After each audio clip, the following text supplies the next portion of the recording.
So ito na dyan sa lahat ng mga vlogger dyan na mukhang pera, no guys. Grabe, alam nyo guys, nag-viral kayo, kumita kayo, yumaman kayo sa content nyo sa kay Diwata. Pero hindi nyo iniisip guys na grabing panglalamang nyo sa part na yon. Dahil siya nagsisikap siya para umahon siya sa kahirapan. Alam nyo naman kung saan siya nagsimula at kung anong pinanggalingan niya. Pero grabe kayo, nag-content na kayo sa kanya, kumita na kayo, sinisiraan nyo pa. Mga ano kayo guys, mga masyado kayong sakim kayo sa pagkakataon. Alam nyo guys, hindi lang naman sa pera nabubuhay ang tao guys nabubuhay din tayo sa pagmamahal sa kapwa.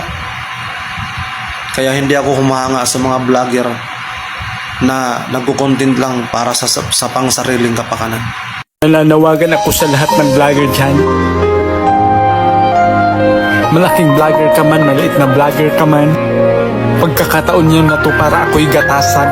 Habang ako'y sikat pa, burautin nyo na, samantalahin nyo na. Dahil kapag ako'y laos na, siguro hindi na kita magkita-kita.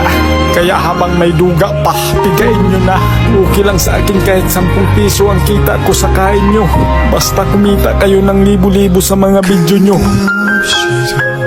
Naiiyak lang ako dahil sa sobrang saya. Dahil yung iba na nagbibideo nagbabiral, yung iba nag-million views na. Okay lang sa akin kahit hindi nyo ako bigyan ng pang-merienda.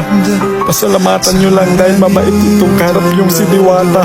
Pero kapag laos na, ano na kaya?